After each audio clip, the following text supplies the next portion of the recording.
Everyone thinks gold is a relic, a shiny rock from your grandfather's drawer, replaced by modern money, digital systems, and central banks' confidence games. But look closer. Every few decades, when the numbers no longer add up, humanity goes back to that same metal.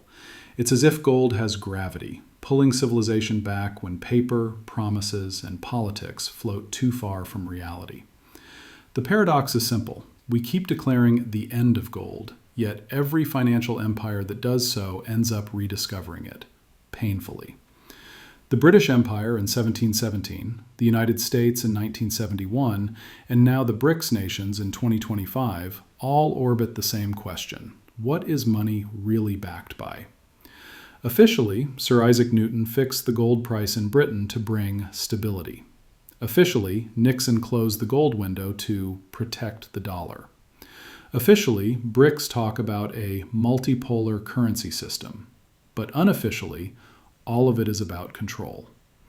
Whoever anchors money to something real gains power over those whose wealth is only written on paper. Let's rewind. It's the early 18th century. London smells of coal, ink, and ambition. The Bank of England is just 2 decades old, founded not by kings, but by creditors. Britain is drowning in war debt from its conflicts with France. The pound's value is slipping. And in the Royal Mint sits a man who's supposed to solve it, Isaac Newton. We remember him for gravity and light, but his real experiment was monetary. He wasn't trying to invent physics, he was trying to fix a broken currency system. Silver coins were being clipped, melted, exported. The economy was losing trust in its own money. Newton, now the master of the mint, makes a quiet but radical decision. He pegs the value of £1 to a fixed weight of gold, £3, 17 shillings, and 10.5 pence per ounce. Not because the people asked for it, but because the creditors needed certainty. And with that number, the modern gold standard was born. It didn't begin as a symbol of freedom. It began as a mechanism to guarantee debt repayment. If you lent to the Crown or the East India Company, you wanted repayment in something that couldn't be printed. Gold gave you that, a limit on politics and a leash on kings. For 200 years, that leash created empires. For 200 years, Britain ruled with coins stamped in gold that circled the world like passports of power. But here's the twist. Gold never represented wealth. It represented discipline. And every time societies abandoned it, discipline vanished. Paper multiplied, debts ballooned, and sooner or later, gold returned to clean up the mess. It's not mystical, it's mathematical. You can't promise infinite claims on a finite base forever. Eventually, the base calls your bluff. If you're watching this in 2025, know this. BRICS is not inventing something new. It's repeating the oldest pattern in economic history. The return of something real after a century of illusions. Gold doesn't rise in value. It simply waits for paper to fall. Because systems don't collapse from bad intentions. They collapse when numbers grow faster than trust. To understand why gold-backed money always returns, we have to see how it was first built, not as a symbol of prosperity, but as a machine of control. Britain in the early 1700s wasn't yet the empire we imagine. It was a small island with big debts. The Crown had fought endless wars, against the Dutch, against the French, against its own fiscal gravity. And when the royal treasury ran dry, it didn't find gold, it found creditors. That's how the Bank of England was born in 1694. Not as a national treasure chest, but as a private lender to the state.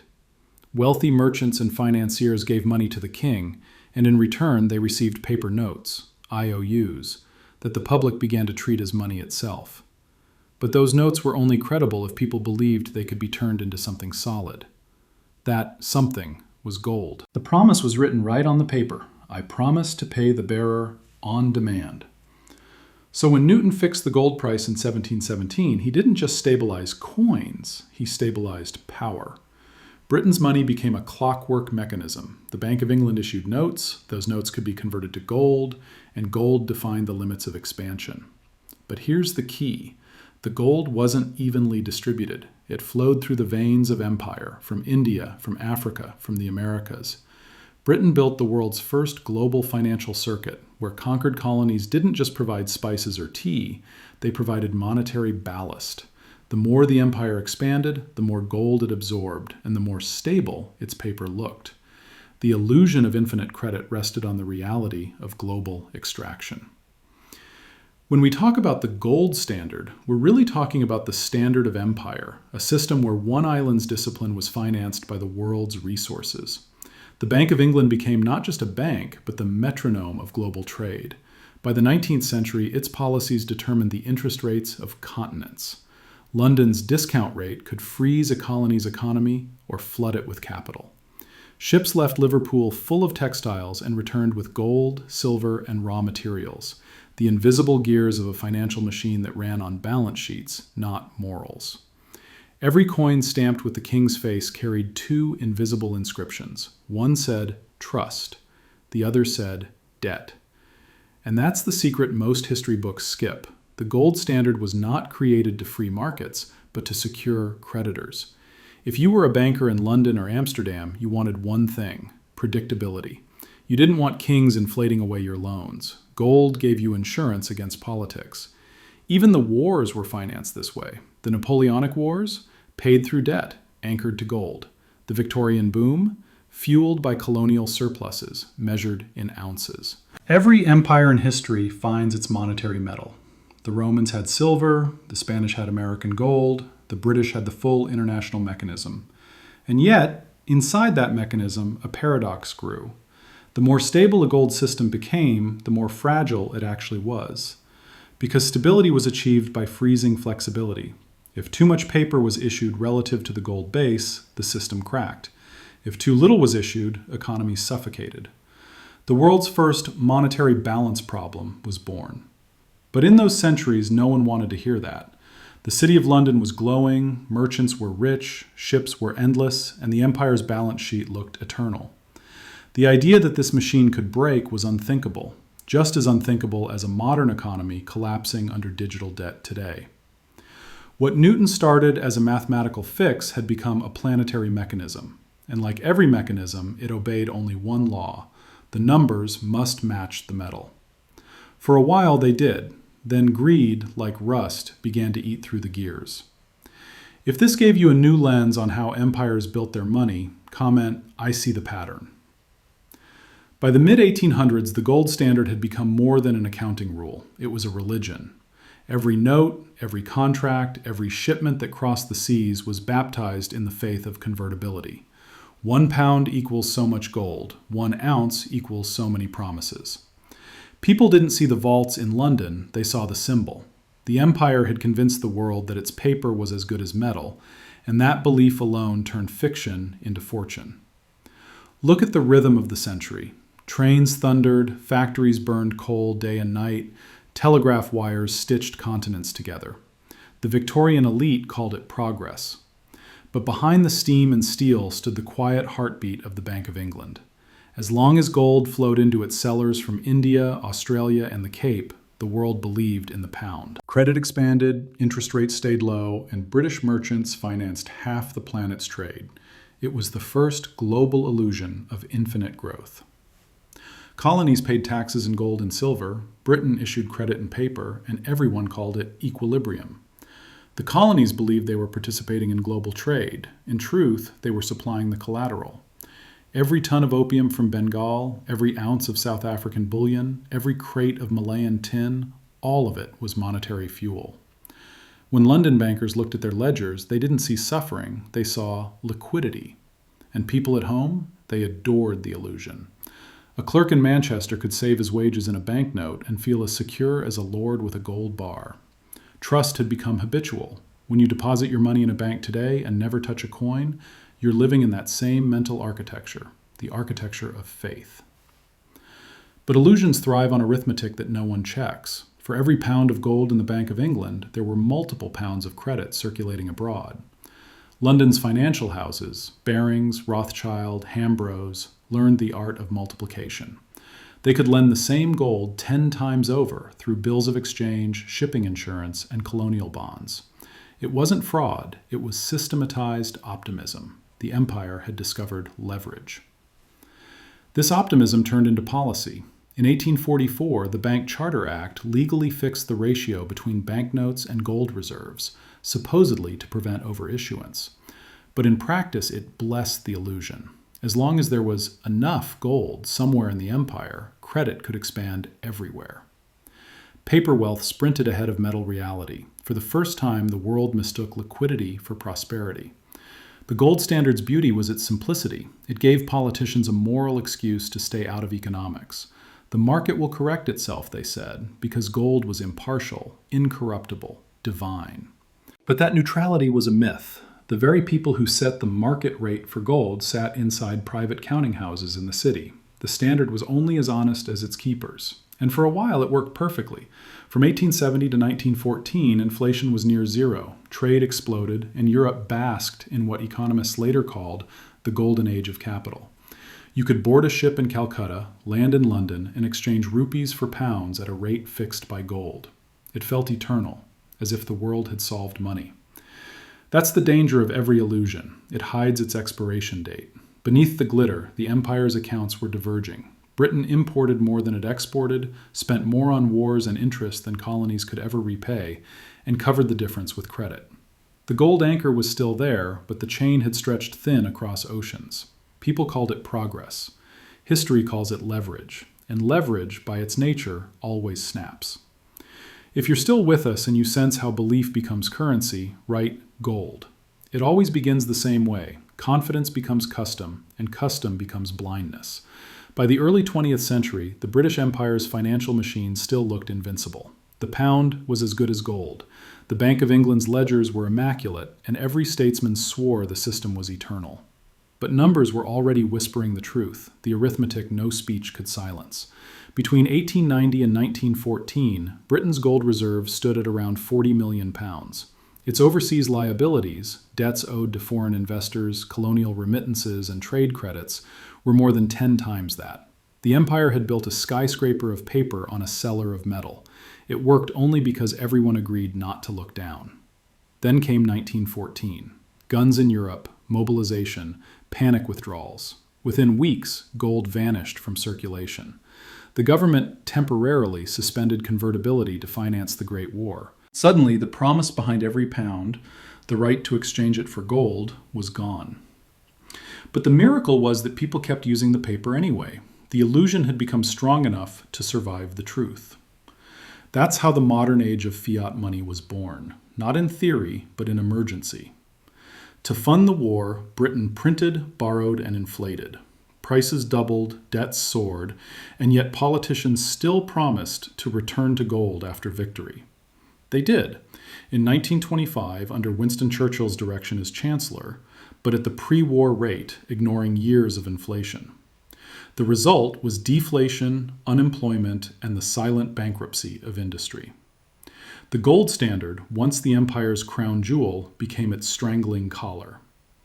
Other nations felt the same choke. France, Germany, the United States, all tried to reconcile post-war debts with pre-war gold. It was arithmetic madness. Too many claims, not enough metal. The United States held most of the world's gold, and by the 1930s, the system cracked again. Britain left the gold standard in 1931. The U.S. followed in 1933, confiscating private gold to reset the game. Gold was still the measure, but no longer the currency. Here's the truth. Gold never failed. It was the promises built on top of it that failed. Politicians blamed the metal for limiting growth, but the limit was real. It revealed what couldn't be sustained. When gold stopped moving, the debt mountain became visible. Fast forward to 1944, Bretton Woods. The Allies, desperate for stability, design a new system, a gold standard 2.0, where the US dollar replaces the British pound as the anchor. 1 ounce of gold equals $35, and every currency pegs to the dollar. Once again, gold becomes the hidden heartbeat. Once again, everyone believes the system is eternal. But the pattern repeats. By the 1960s, America prints dollars to pay for Vietnam, welfare, and the Cold War, far beyond its gold reserves. The arithmetic breaks again. In 1971, Nixon looks at the numbers and closes the gold window, officially to defend the dollar from speculators. In reality, to escape the math. It's the same pattern from Newton to Nixon. The paper always outruns the metal. Trust stretches until it snaps. Every generation thinks it's different, more modern, more scientific, but arithmetic doesn't care about optimism. And each time the system breaks, someone benefits. Wars get financed, banks get bailed, and the public pays the inflation tax. The hidden beneficiaries aren't kings anymore. They're institutions that learned how to print promises without limits. The British Empire collapsed under that arithmetic. The American Empire is balancing on it now. When mathematics breaks politics, gold doesn't move. It's the paper that panics. When Nixon closed the gold window in 1971, the world entered what economists proudly called a new monetary era. They said it was freedom. No more limits, no more metal, just floating exchange rates, credit creation, and managed trust. But what really began was an era of soft promises backed by hard power. The dollar was no longer tied to gold, it was tied to oil, armies, and confidence. The system that followed, the petrodollar order, turned energy into the new gold. Saudi Arabia sold oil only in dollars, and America guaranteed its security in return. Every barrel extracted was another invisible bar in the vaults of Washington. Instead of sailing ships to India for gold, the U.S. now exported inflation to the rest of the world through treasury bonds. You didn't need to hold gold anymore. You held dollars. And by holding dollars, you held American debt. For half a century, that system ruled. Nations saved in paper, not metal. Growth came from credit, not productivity. It felt modern, almost post-economic. Central banks could print trillions and nothing collapsed. But beneath the digital flow of money, the same arithmetic pressure built up again. Debt rose faster than output, and paper promises multiplied far beyond anything tangible. The gold that was supposedly obsolete began creeping back into vaults, quietly, persistently. Look at the data. Since 2008, central banks, especially in the global south, have been net buyers of gold. Russia, China, India, Turkey, all increasing reserves while publicly denying any return to gold. But you can see it in the numbers. Tons of bullion moving east, not west. In 2022 alone, official purchases exceeded 1,000 tons, the highest in modern history. And then came the trigger, sanctions. When the U.S. froze Russian reserves in 2022, the world saw the fragility of trust. Money in the modern system isn't just digits, it's permission. If your reserves can be locked with a keystroke, they aren't yours. That's when the idea of a gold-backed BRICS currency stopped being theoretical. It became survival. Today, as we speak, the BRICS nations, Brazil, Russia, India, China, South Africa, are designing trade mechanisms based not on dollars, but on settlement units linked to real assets, commodities, gold, and energy. It's the 1717 logic reborn in 2025 form. Just like Newton's fix for clipped coins, it's a response to lost trust. History doesn't repeat, it recalibrates. Gold is returning not because people love metal, but because they no longer believe in math that floats. When trillions of digital dollars can be created in weeks, the ancient rule reappears. Money must represent something real. The BRICS move isn't rebellion, it's arithmetic correction. But notice who resists it. The same institutions that once praised free markets now call for monetary coordination. They know what's at stake. A gold-linked system limits their leverage, their ability to inflate debt away. For the first time in decades, the power to define money might shift from Washington to a coalition that trades in barrels, wheat, and bullion instead of bonds. The irony? The new multipolar world is rediscovering the oldest law in finance. Promises without anchors are bubbles with timers. The countdown starts the moment you detach paper from metal. Gold doesn't return because people want it. It returns because every other experiment ends in the same equation. Too many claims, too little trust. If you're hearing this in 2025, remember, we're not watching the future form. We're watching the past correct itself. Every empire thinks it can outsmart gravity. Rome thought it could stamp its own eternity into silver coins. Britain thought it could multiply paper forever under the promise of gold. America thought it could make confidence itself the new collateral. Yet every time, the same law returns, the law of weight. Gold, at its core, is not a metal. It's a mirror. It reflects honesty back at whoever holds it. You can lie to the public, to markets, even to yourself, but you can't lie to arithmetic. When money loses its anchor, the mirror cracks, and all the illusions scatter. We like to believe we've evolved beyond it, with digital currencies, AI trading, and central banks that can manage everything. But the more virtual our systems become, the more we crave something tangible. That's why gold never truly left. It simply waited for trust to break again. And trust always breaks when debt becomes the new god. Look around today. Nations print money to solve crises that money itself created. Debt ceilings rise like clockwork. Markets celebrate bailouts as victories. We no longer measure wealth by production, but by the expansion of promises. That's not capitalism. That's theology. And like all false gods, it demands sacrifices, inflation, inequality, and the quiet erosion of savings. When BRICS or any new bloc returns to gold or commodities, they aren't turning backward. They're turning down to earth, to weight, to something you can touch, weigh, and verify. It's not nostalgia. It's necessity. Because sooner or later, every financial system runs out of belief. And belief must be replaced by measure. If there's a warning in this story, it's this.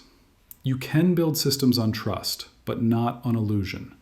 Sooner or later, numbers come home to their base. And that base, whether gold, energy, or labor, always reclaims the paper piled above it. From Newton's mint to Nixon's desk to today's digital ledgers, the pattern hasn't changed.